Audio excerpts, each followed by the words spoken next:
the Central Bank of Nigeria has now released its monetary policy calendar for the year 2024. And that's the first time the Central Bank says it's going to hold its meetings in the new year. It's cancelled 3 other meetings in the second half of last year. The Central Bank, however, is yet to provide the exact guidance for its new inflation targeting policy as well as forward guidance on exchange rate. Let's bring in Kelvin, Emmanuel, economist and a public policy analyst, into the conversation from our Abuja studios. Thank you, Kelvin, for coming in tonight. We're just discussing this earlier today, and everyone has been waiting on the Central Bank on Olayemi Cardoso, and it looks like he's listening to the word on the street.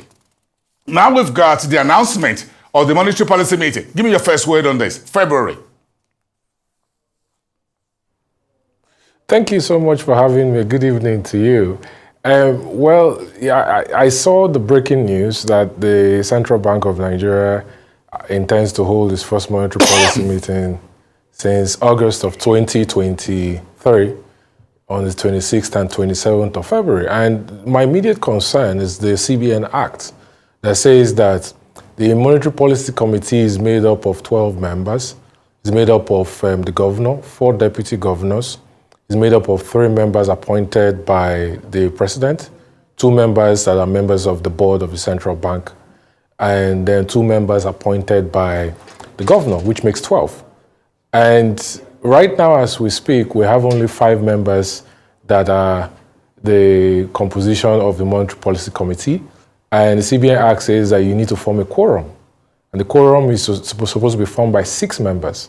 So if between now and 26th of February 2024, Mr. President does not appoint 3 members like it's obligated by the CBN Act of 2007 and get them confirmed to the board of the Central Bank of Nigeria, it will be unconstitutional and illegal for the CBN to actually hold the MPC meeting next month.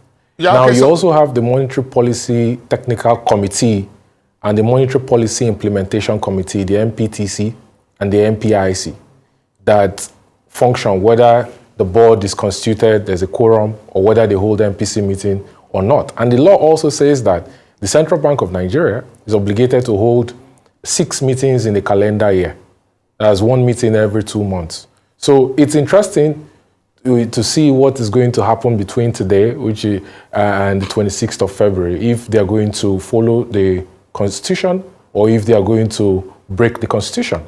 Interesting that the press statement that we got, the central bank, this 6-paragraph statement says that there's a 2-day strategic session which was held with members of the Monetary Policy Committee preparatory to February 26, 27 meeting. So you just try to answer that. Who was this meeting held for? Do we have a full quorum? This press statement did not indicate how many members were present at that particular meeting. But very interesting to note that the central bank said that the preparatory meeting, strategic session, was held with officials of the central bank, with also what you call specialists from the International Monetary Fund. Now, why is forward guidance on interest rate, inflation, exchange rate from central bank very important element towards local and foreign directed foreign investment drive? If you look at the last meeting in July to February 2024.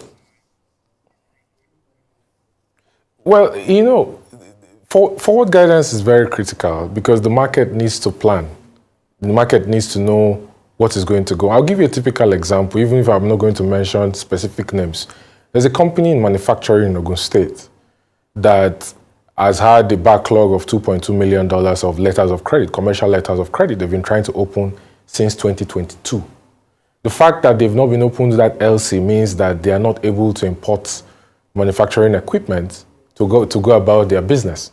And just last year, they informed their partners abroad that they are going to have to extend that LC until 2024, and their partners are wondering what is going on in Nigeria. I get asked this question off the record, on what's going on in Nigeria with the exchange rate. What is the guidance? Because companies need to plan. Boards of companies need to plan. They need to understand where the inflation is going to be and how that will impact the interest rate. For example, headline inflation is currently 28.9%. Food inflation is 33.9%. There are states in Nigeria where inflation is officially, food inflation is officially 45%. And that inflation to interest yield curve that's supposed to be between 400 basis points or 4%, and between the interest rate and the inflation level is broken, because right now with interest rate at about 18.75%, inflation at 28.9%, you don't have that 400 basis points distance. So there is no way for you to attract FPIs because you have a negative return on yield, to sort out the outstanding you have in the FX markets. You also have the issue of the fact that crude oil production output is encumbered by the fact that MPC has loans to Dangote. Yes, they have loans to Dangote for the 20% of equity they hold in Dangote refinery. They have loans to Afro-Exim and the consortium of syndicates that Ford advanced them $3.4 billion. They had loans before this new Project Gazelle loan that was taken from a multilateral development bank with a few other private sector players as syndicates in that deal. So how are they going to sort out all those encumbrances and outstanding and still have money to be able to, pay off to Nigeria's foreign accounts that the CBN manages abroad to stabilize the FX markets in Nigeria? Kelvin, just to move on and sum it up, why is the central bank guidance on key parameters very important towards a new budget you have to implement that. You have other major reform actions of the fiscal authority. So how crucial and important is this guidance on FX, on inflation, interest rate from the central bank to support the fiscal authority? 1 minute. It's very important because, on one hand, you have the fact that the central bank is trying to avoid interest rates going so high, so the non-performing loan ratio of the banks in Nigeria does not go to obscene levels. On the other hand, you also have a disconnect in monetary policy and fiscal policy, and you have the fact that there's a negative return on yield and investors don't want to keep their money. Instead, there's a capital flight to the FX markets because they feel like the FX market is a safe haven to keep money to hedge against the negative return in the local markets in Nigeria. So this is like it's a dilemma. It requires careful balance, and it also requires sufficient communication and signaling from the monetary authority, that's the Central Bank of Nigeria. The fact that the board of the central bank has not been constituted in the last 6 months is a negative signal to the market.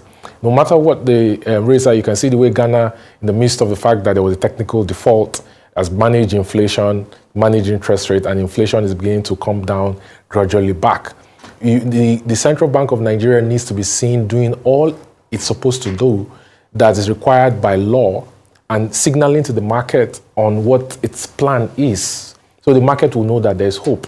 The fact that it's taking, people complaining and the media, going out on this over the last couple of months, and key stakeholders and investors complaining and lending their voices for the central bank to come out and say they are finally going to hold a meeting is not a very good signal to the markets. All right, I'm sure we've got enough time to hear more from the central bank, at least on or before February 26, 27. Thank you so much for those insights. Kelvin, Emmanuel, economist and a public policy analyst. Have yourself a very great weekend.